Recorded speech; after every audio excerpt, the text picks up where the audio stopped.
കേരളത്തിലൊന്നുമില്ല. ജോലി വേണോ അന്യ സ്റ്റേറ്റിൽ പോകണം, ഭക്ഷണം കഴിക്കണോ അന്യ സ്റ്റേറ്റിൻ്റെ സഹായം വേണം, കിടക്കണോ അന്യ സ്റ്റേറ്റിൻ്റെ കട്ടിൽ വേണം. ഇവൻ്റെ ഗർജനം പിന്നെ ആരും കേൾക്കാനില്ല. ആരോഗ്യത്തോടെ നടത്തപ്പോൾ 16 ഗേൾഫ്രണ്ട് ഉണ്ടായിരുന്നു. ഭഗവാൻ എപ്പോഴും പറയണത് ഇത് കച്ചവടമാണ്, ഇത് കഴിക്കാം കുടിക്കാം. പക്ഷെ ഗുരുദേവൻ പറഞ്ഞത്, ഗുരുദേവന് വിവരമില്ലാണ്ട് പറഞ്ഞു. ഇതാണ് സമൂഹത്തിൻ്റെ വളർച്ച എന്ന് പറയുന്നത്. ഈ എരിവും പുളിയൊക്കെ തീർന്നു കഴിയുമ്പോണ്ടല്ലോ ഒരു മനുഷ്യൻ തിരിഞ്ഞു നോക്കൂല. അപ്പോൾ MDMA പോലുള്ള ഇതൊക്കെ ധരിച്ചിട്ട് അവർ ചിലപ്പം താടിയൊക്കെ മുടി നീട്ടി സന്യാസിയെ പോലെ നടക്കുന്നുണ്ട്. അവർ ഏതെങ്കിലും ഒരു ആത്മീയ ലെവലിലാണോ നിൽക്കുന്നത്? പിന്നെ അവർ പൂർണ്ണമായിട്ടും ഈ ഭൗതിക ജീവിതത്തിലെ ഇതെല്ലാം ത്യജിച്ച് അവരും ഒരു ആത്മീയ ലെവലിലാണ് ജീവിക്കുന്നത്. ആത്മീയത ഉള്ളിൽ ജനങ്ങളിൽ ഉണരണമെന്നുണ്ടെങ്കിൽ ഇനിയും ഒരു 10 വർഷം പിണറായി ഭഗവാന്റെ കാലം ഇവിടെ തുടരണം. കേരളം ഭരിക്കണം. ഞാൻ വളരെ സന്തോഷത്തോടു കൂടി തന്നെ പറയാം. ഇനിയിപ്പോൾ ഇതും വെച്ച് പുറത്തോട്ട് ഇറങ്ങി നടക്കാൻ പറ്റുമോ? ഞാനാ? എനിക്കെന്താ കുഴപ്പം? ഒരു കുഴപ്പമില്ല. അയ്യോ, ഞാൻ കർണാടകയിലല്ലേ ജീവിക്കണത്. എനിക്ക് എന്തിനാ? എനിക്ക് ഭയമൊന്നും ഉണ്ടായിട്ടല്ല. ഞാൻ ആത്മാർത്ഥമായിട്ട് പറയണതാണ്. ആ വ്യക്തിയുടെ ഭരണം എങ്ങനെ പോകണോ അങ്ങനെ തന്നെ പോകണം. ഇത് മാറാൻ സമയമായിട്ടില്ല. ഇനി എങ്ങാനും അടുത്ത 5 വർഷം കോൺഗ്രസ് വന്നാൽ നന്നാവില്ല പിന്നെ കേരളം. കാരണം വീണ്ടും 5 വർഷം കഴിയുമ്പോൾ വീണ്ടും കോൺഗ്രസ് കമ്മ്യൂണിസ്റ്റ് തന്നെ വീണ്ടും വരും. അന്ന് ചിലപ്പോൾ പിണറായി ഭഗവാൻ ഉണ്ടായിരിക്കില്ല, മറ്റേതെങ്കിലും ഭഗവാനായിരിക്കും വരുന്നത്. അനുഭവിക്കുക. എനിക്ക് പറയാനുള്ള ശരിക്കും പറഞ്ഞാൽ ഒരു 10 വർഷം കൂടി ഇവർ തന്നെ ഭരിക്കണം. അപ്പോഴേ ഒരു റവല്യൂഷൻ ഉണ്ടാവുള്ളൂ. കാരണം കേരളത്തിലെ പ്രബുദ്ധ ജനതയാണ്. അവർക്ക് എല്ലാറ്റിനെ പറ്റിയിട്ടും അറിയാം. മുഖ്യമന്ത്രി എങ്ങനെ മുടി വെട്ടണം, മുഖ്യമന്ത്രി ഇടുന്ന ഷർട്ടിൻ്റെ കുഴപ്പം, അദ്ദേഹത്തിൻ്റെ വാച്ചിൻ്റെ വില, അല്ലെങ്കിൽ പ്രധാനമന്ത്രിയുടെ നടത്തം ശരിയല്ല, അതിൻ്റെ കോട്ടിൻ്റെ വില, എലൻ മസ്ക് ചിരിച്ചത് ശരിയായില്ല, സ്വന്തം വീട്ടിൽ അരി മേടിക്കാൻ അറിയാൻ പാടില്ല. തീർച്ചയായും ഞാൻ ഒന്നും പറയാനില്ല. ഇവിടെ ഒരു സ്ഥാപനം ഒന്നുമില്ല തുടങ്ങാൻ വേണ്ടി ഇവിടെ ഒന്നുമില്ല. കേരളത്തിലൊന്നുമില്ല. ജോലി വേണോ അന്യ സ്റ്റേറ്റിൽ പോകണം, ഭക്ഷണം കഴിക്കണോ അന്യ സ്റ്റേറ്റിൻ്റെ സഹായം വേണം, കിടക്കണോ അന്യ സ്റ്റേറ്റിൻ്റെ കട്ടിൽ വേണം, കിടക്കണോ അന്യ സ്റ്റേറ്റിൽ നിന്ന് സാധനം വേണം. എല്ലാം അന്യ സ്റ്റേറ്റിൽ നിന്ന് വേണം. പണി ചെയ്യാനോ ഒന്നിനും ഈ സ്റ്റേറ്റിലില്ല.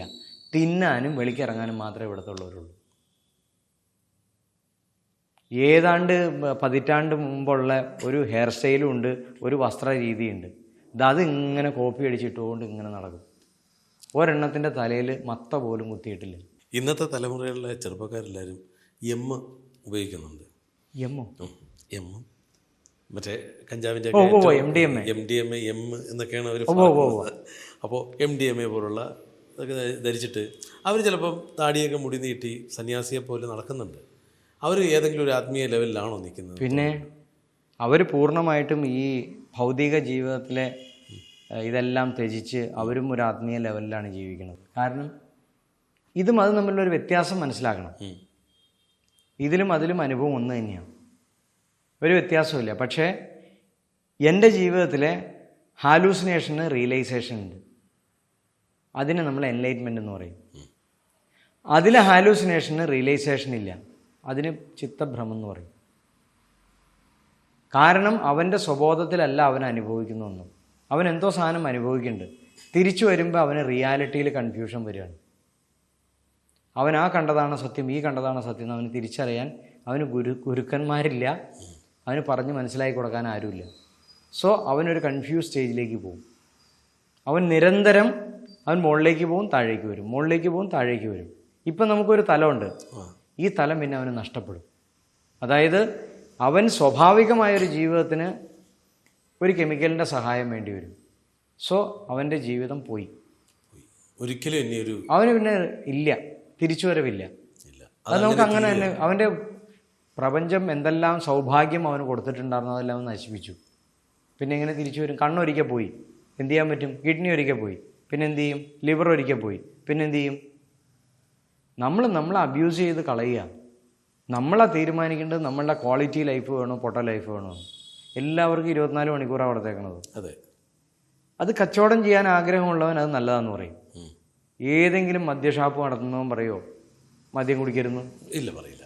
ഉദാഹരണം നോക്കിക്കോ, നമ്മുടെ വെള്ളാപ്പള്ളി ഭഗവാൻ ശ്രീനാരായണ ഗുരുവിൻ്റെ ഏറ്റവും തലപ്പത്തിരിക്കുന്ന ആളാണ്. അതെ, ഭഗവാൻ എപ്പോഴും പറയണത് ഇത് കച്ചവടമാണ്, ഇത് കഴിക്കാം, കുടിക്കാം. പക്ഷെ ഗുരുദേവൻ പറഞ്ഞത്, ഗുരുദേവന് വിവരമില്ലാണ്ട് പറഞ്ഞു കച്ചവടം ചെയ്യരുത്. ഗുരുദേവന് വല്ല അറിവുണ്ടോ? അത് അക്കാലത്ത് അറിവില്ലാത്ത സമയത്ത് പറഞ്ഞതാ. അത് നമ്മുടെ ഇക്കാലത്ത് ജീവിച്ചിരിക്കുന്ന വലിയ വലിയ ഗുരുക്കന്മാർ പറഞ്ഞ നമ്മൾ കേൾക്ക്. നമ്മൾ അങ്ങനെയൊന്നും ഇവർ അറിവില്ലാത്തവരാണ് നമ്മൾ വിചാരിക്കരുത്. ഇവർക്കാണ് ശരിക്കും അറിവുള്ളത്. കാരണം ഇവർ കണ്ടിരിക്കുന്ന ലോകം മണി ലോകമാണ്. പക്ഷെ ഇവരൊരു കാര്യം മറന്നുപോയി. ഈ മണി കൊണ്ട് പോകാൻ പറ്റാത്തൊരു ലോകത്താണ് നമ്മുടെ അവസാന യാത്ര. ഒരു 5 രൂപയുടെ പേന മേടിക്കുകയാണെങ്കിൽ നിങ്ങൾ കുത്തി വരച്ചു നോക്കും തെളിയുമെന്ന്, ഇല്ലേ? അതെ. ഒരു 150 രൂപയുടെ മുറി എടുക്കാൻ പോവുകയാണെങ്കിൽ നിങ്ങൾ നോക്കുക മുറി കൊള്ളാവുമെന്ന്. അതെ, തീർച്ചയായിട്ടും. 5 രൂപയ്ക്ക് നിങ്ങൾ ടോയ്ലറ്റ് ഉപയോഗിക്കാൻ പോയി കഴിഞ്ഞ് ചെന്നേച്ച് ഇവനെ ചെയ്ത് എന്നാ കാണിച്ചു വെച്ചേക്കണേന്ന്, ഇല്ലേ? ഒരു ദിവസം മരിക്കുന്നറിയാം, എങ്ങടാ പോണേന്നറിയാൻ പാടില്ല. ഇതിലും വലിയ മണ്ടൻ ലോകത്ത് ആരെങ്കിലും ഉണ്ടോ? ഇത്രയും കാലം ജീവിച്ചു. ഈ ഐഡൻറ്റിറ്റി കാർഡ് അവിടെ പറ്റില്ല. അവിടെ ചെല്ലുമ്പോൾ ചോദിക്കും നിങ്ങൾ ആരാന്ന് ചോദിക്കും. അപ്പം നമ്മൾ പറയും നമ്മുടെ പേര്. മാറിക്ക്, അടുത്ത ആൾ വാ. ആരാ? ഞാൻ. മാറിക്ക്, അടുത്ത ആൾ വാ. ഇതിങ്ങനെ മാറി നിപ്പ് മാത്രമേ ഉണ്ടാവുള്ളൂ. അനേക കോടി ജന്മത്തിന് ശേഷം കിട്ടിയ ഒരു ജന്മമാണ് മനുഷ്യജന്മം. മനുഷ്യൻ ശ്രേഷ്ഠനാവണം എങ്ങനെയാണെന്നറിയോ? അറിയോ? ഇല്ല. മനുഷ്യൻ ശ്രേഷ്ഠനാവാൻ കാരണം മനുഷ്യൻ ഭാഗ്യവാനാണ്. ഒരു സിംഹമായിക്കോട്ടെ, കാട്ടിലെ ഏറ്റവും വലിയ മൃഗം സിംഹമാണ്. അതിൻ്റെ കാലിലൊരു മുള്ളു കൊണ്ട് ആരെങ്കിലും ശുശ്രൂഷിക്കാൻ വരുമോ? ഇല്ല. അത് സ്വയമേ ചിലപ്പോൾ എന്തെങ്കിലുമൊക്കെ ചെയ്താൽ കളയും. നിങ്ങളൊന്ന് ആലോചിച്ച് നോക്കുക അതിൻ്റെ ജീവിതം എങ്ങനെയാണ്. എങ്ങനെയെങ്കിലും നടക്കില്ല. അതിൻ്റെ കാലിലൊരു നല്ല മുറിവ് കിട്ടിക്കഴിഞ്ഞാൽ അത് കിടന്നുറങ്ങുമ്പോൾ ഈച്ച വരും. ആ ഈച്ചേനെ ഓടിക്കാൻ അത് എന്താ ചെയ്യണേ? കൊതുകിരി എത്തിക്കും. കൈ എന്തെങ്കിലും അനക്കി എത്ര അപ്പോൾ അതിനെ ഉറങ്ങണ്ടേ? അത് വ്രണമാവും. അതിന് പ്ലാസ്റ്റിക് സർജറി ചെയ്യാനോ ഒരു പോർഷൻ റിമൂവ് ചെയ്ത് മരുന്ന് വെച്ച് കൊടുക്കാനോ ആരും ഉണ്ടാവില്ല. പല്ല് പൊഴിഞ്ഞു പോകട്ടെ, അതെന്ത് വേട്ടയാടി കഴിക്കും? അതിന് എലി വന്ന് കടിച്ചാലും നേപ്പിക്കാനേ പറ്റുള്ളൂ, ഇല്ലേ? ഇവൻ്റെ ഗർജനം പിന്നെ ആരും കേൾക്കാനില്ല. ആരോഗ്യത്തോടെ നടത്തപ്പോൾ 16 ഗേൾഫ്രണ്ട് ഉണ്ടായിരുന്നതാണ് സിംഹത്തിന്. പല്ലൊക്കെ പൊഴിഞ്ഞ് കഴിയുമ്പോൾ ഒരു പട്ടിക്കും വേണ്ടായിരുന്നു. ലിവിങ് ടുഗദർ ആയിരുന്നു, ഇല്ലേ? അതെ. മനുഷ്യനൊരു സിസ്റ്റം ഉണ്ടാക്കി വെച്ചിട്ടുണ്ട്. നിങ്ങൾ വിദേശത്തേക്ക് പോയി നോക്ക്, നമുക്കൊന്ന് കാണാം. 60, 40, 45 വയസ്സായ തള്ളമാരല്ല, സ്ത്രീകൾ ചായക്കടയിലിരിക്കുക. Hi, are you free today? I'm sorry. ആണുങ്ങൾ പട്ടിയുടെ ജന്മം ആയതുകൊണ്ട് എല്ലാത്തിൻ്റെയും പിന്നാലെ ഇങ്ങനെ നടക്കുക. ഒരു ക്വാളിറ്റി ഉള്ള ആണിൻ്റെ പിന്നാലെ പെണ്ണുങ്ങൾ ഇങ്ങനെ നടക്കുക. ഒരു പാർട്ട്ണറെ അന്വേഷിച്ച് കിട്ടാനില്ല. വിദേശത്ത് വലിയ കഷ്ടമാണ് ഒരു പാർട്ട്ണറെ കിട്ടുക എന്ന് പറയും. ഇവിടെ നിന്ന് ഇന്ത്യയിൽ നിന്ന് പോണവർക്ക് കിട്ടും, കാരണം അവർ വേറൊരു ടൈപ്പാണ്. വിദേശത്തുള്ളവൻ അവൻ അതിന് ചോയ്സ് അവൻ വേറെ ആംഗിളിൽ കൂടെയൊക്കെ നോക്കണത്. അപ്പം 45, 50 വയസ്സായ സ്ത്രീകൾ പാർട്ട്ണറെ തപ്പി ചായക്കടയിൽ ഇരിക്കുക. ഇവിടെ നമ്മുടെ 80 വയസ്സായ അമ്മൂമ്മയുടെ അടുത്ത അപ്പൂപ്പൻ എന്നെ ചെയ്യാ, ഓ ഞാൻ വിചാരിച്ചു ഇത് ചെയ്യാന്ന്.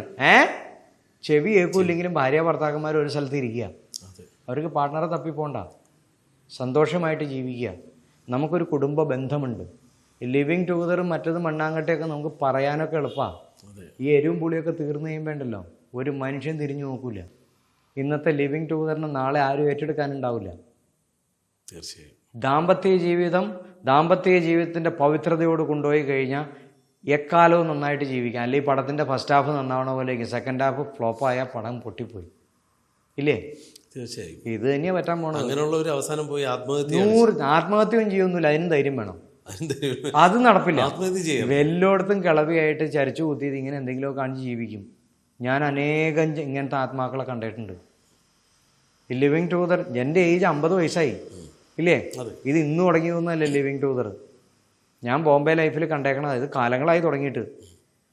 ഇങ്ങനെ ജീവിച്ച് കഴിയുമ്പോൾ ഓരോരുത്തരും ഒരു സ്ഥലത്തും സംതൃപ്തി ഉണ്ടാവില്ല, അവൻ്റെ കൂടെ ഒരു ഭാര്യ ഉണ്ടാവില്ല. സമ്പത്ത് കാലത്ത് കാപത്ത് വെച്ച് കഴിഞ്ഞാൽ തൈപത്ത് വെച്ചാൽ ആപത്ത് കാലമാകുമ്പോൾ തിന്നാൻ പറ്റും, ഇല്ലേ? ഒരു വിവാഹം ഒരുത്തൻ ചെയ്യണത് അവൻ്റെ കഷ്ടകാല സമയത്താണ്. അവിടെ അവൻ ചേർത്ത് പിടിച്ച് കുടുംബത്തെ കൊണ്ടുപോയി അവന് നല്ല രീതിയിലേക്ക് ലൈഫ് എത്തുമ്പോൾ അവനെ സംരക്ഷിക്കാൻ അവന് മക്കളുണ്ടാവും, ഭാര്യ ഉണ്ടാവും, കുടുംബം ഉണ്ടാവും, സമൂഹം ഉണ്ടാവും. തീർച്ചയായും. ഞാൻ മീശ വെച്ച് നടക്കുക എന്നും പറഞ്ഞിട്ട് നടന്നിട്ടൊന്നും കാര്യമൊന്നുമില്ല. എൻ്റെ ഒരു അടുത്ത ദിവസം ഉണ്ടായൊരു അനുഭവം പറയാം. ഞാൻ എയർപോർട്ടിൽ ചെന്നപ്പോൾ ഞാനിങ്ങനെ ഫോണിൽ സംസാരിച്ചുകൊണ്ട് പോവാണ്. ആണുങ്ങളുടെ യൂറിനറി ഏരിയയിലേക്ക് ചെന്നപ്പോൾ, വാഷ്റൂമിൽ ചെന്നപ്പോൾ പെട്ടെന്ന് പെണ്ണുങ്ങളെ കണ്ടു. ഞാൻ ഒന്നീ വേഷത്തിൽ. അപ്പോൾ എന്നെ സെക്യൂരിറ്റി തടഞ്ഞുമില്ല.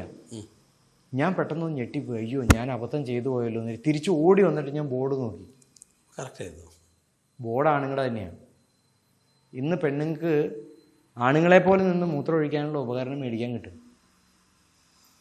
ആണുങ്ങളുടെ ബാത്റൂമിൽ കയറി പെണ്ണുങ്ങൾ മൂത്രം ഒഴിക്കണം. വല്ല ആവശ്യമുണ്ടോ? ഇന്ത്യയിലെ എയർപോർട്ടിലുണ്ടായ സംഭവം പറഞ്ഞു. എന്നിട്ട് പിള്ളേർ ചിരിക്കുകയാണ്.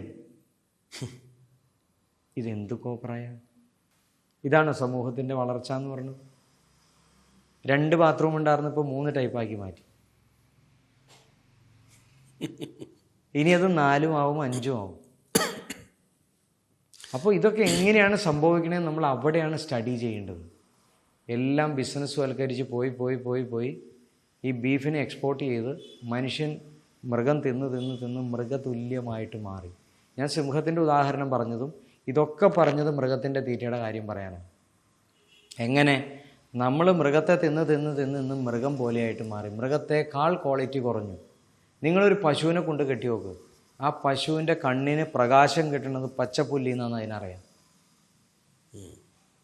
അതതിനെ നശിപ്പിച്ച് കളയില്ല. മാനവരാശി എല്ലാത്തിനും നശിപ്പിച്ചുകൊണ്ടിരിക്കുക. അവൻ എല്ലാറ്റിലും കച്ചവടം കണ്ടുകൊണ്ടിരിക്കുക. എത്രയോ സമൂഹത്തിൽ ചാനലിൽ നിങ്ങൾ കണ്ടിട്ടുണ്ട്, കല്യാണം കഴിച്ച പെണ്ണെ കൊണ്ടുപോയി വിൽക്കാൻ കൊണ്ടുപോയ കഥയൊക്കെ ഇല്ലേ? അല്ലെങ്കിൽ എക്സ്ചേഞ്ച് ചെയ്യാൻ പോയി. ഇവരൊക്കെ ഇതിനു വേണ്ടിയിട്ടാണോ ജീവിക്കണത്? എക്സ്ചേഞ്ച്. ഏതോ അച്ഛനും അമ്മയും വളർത്തി വലുതാക്കി കഷ്ടപ്പെട്ട് ഒരുത്തിന് ദാനമായി കൊടുത്ത പെൺകുട്ടിയെ കൊണ്ടുപോയി വിൽക്കാൻ പോകണമെന്ന് പറയുമ്പോൾ അവനെന്ത് ധർമ്മമുള്ളത്? അവനെന്താ അങ്ങനെ ആവാൻ കാരണം? മൃഗത്തേക്കാൾ ക്വാളിറ്റി കുറഞ്ഞു അവൻ കഴിക്കുന്ന ഭക്ഷണം. വരും തലമുറയൊന്നും എന്തായിരിക്കും എന്ന് പറയണ്ട. ഇന്ന് നിങ്ങൾ നോക്കിക്കോ, സമൂഹത്തിൽ ഇന്ന് ഇന്ത്യയിലേക്ക് ഈ പറയുന്ന വയലൻസ് ഇത്ര എത്തിയിട്ടില്ല. വിദേശ രാജ്യങ്ങളിൽ വർത്തമാനം പറഞ്ഞ ഉടനെ തോക്കെടുത്തിട്ട് വെടിവെക്കുക. വെറുതെ വയലൻസ് എന്ന് പറയുന്നത്. നിങ്ങൾ ഇന്ത്യയിൽ ഒന്ന് പറയാം, കേരളത്തിലെന്ന് പറഞ്ഞാൽ അങ്ങോട്ടൊക്കെ വടക്കേ ഇന്ത്യയിൽ ഇല്ല, അത്രയൊന്നും ആയിട്ടില്ല. വടക്കേ ഇന്ത്യയൊക്കെ ഇതിലും ഡീസൻ്റാണ്. ഞാൻ ഇന്ത്യ മുഴുവൻ ട്രാവൽ ചെയ്തിട്ടുള്ള, നന്നായിട്ട് ട്രാവൽ ചെയ്തിട്ടുണ്ട്.